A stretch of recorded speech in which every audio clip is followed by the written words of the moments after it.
Thank you. Good morning, everybody. How many farmers? Yeah, wow. Awesome. Good. Anyway, I started as a chef. Actually, I started as a musician.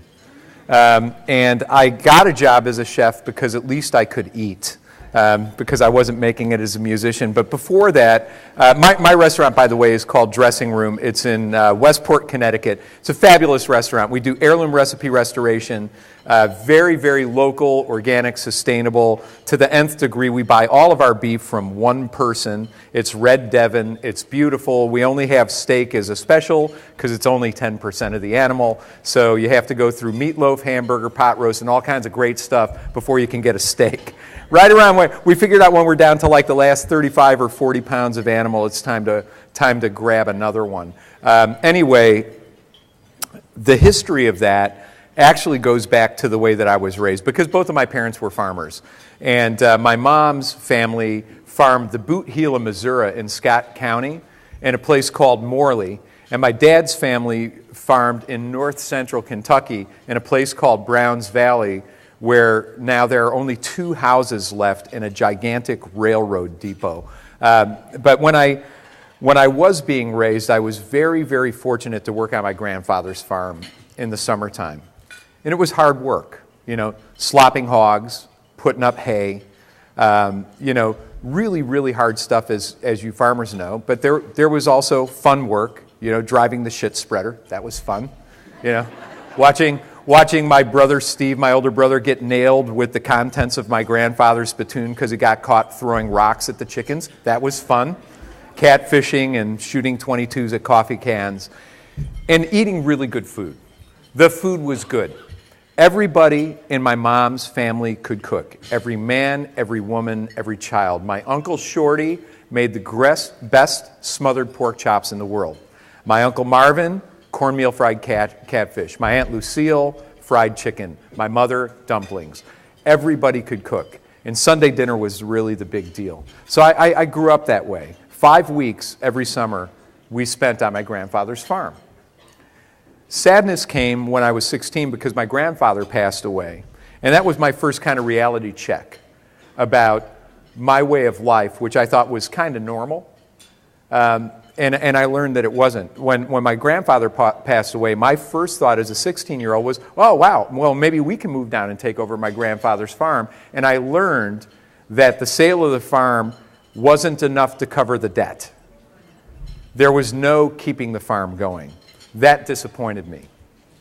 I turned to the solace of music and played in a band called Scoundrel in Chicago, Illinois.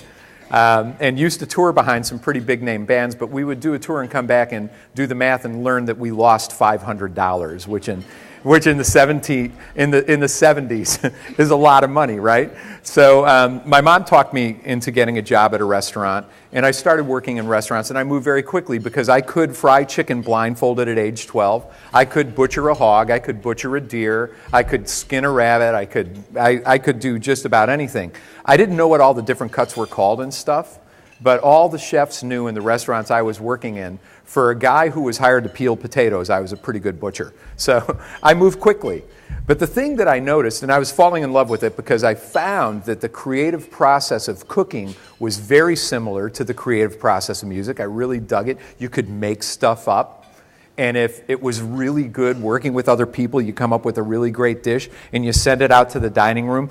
The audience loved it just like a really good song. I was digging that. But the thing that kind of blew my mind was how bad the food was coming in the back door.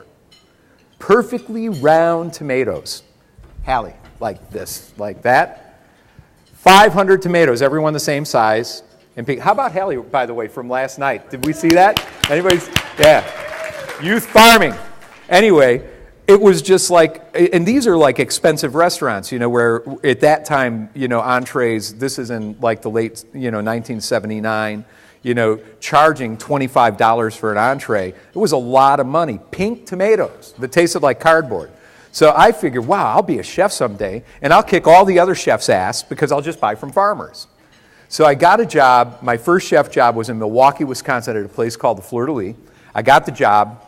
After setting the restaurant up for about 8 really intense weeks, I got my little Nissan pickup truck and drove out to Oconomowoc, Wisconsin, where all the farms were. Started knocking on doors. And for the first time in my life, it's not like I'm kind of a gregarious guy, right? Doors were getting closed in my face. I don't know if it was the ponytail or if it was the white jacket I was wearing, whatever. Doors were getting closed in my face. One couple invited me in for coffee, and it was the farm of the wife. It was her parents' farm and her grandparents before her and their parents before them. And they said, well, you know, our grandparents grew some pumpkins and hard squash and zucchini and some tomatoes and cucumbers and stuff.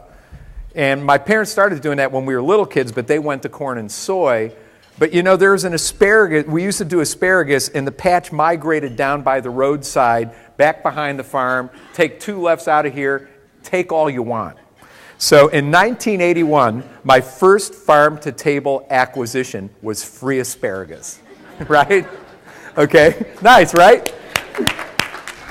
But the sad thing is that in 1981, that was my only farm-to-table acquisition, the only one.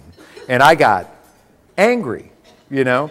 Angry because I really, and angry at myself, because when I was being raised, I used to hear, you know, my mom and dad and my grandparents really bitch about the system and really talk about how the country was going to hell in a handbasket. And I thought that they were just griping over canasta, you know, and pinochle and stuff like that. And that was just, you know, things that parents did when they had a couple of beers and they're losing a card game. They got to project on somebody else.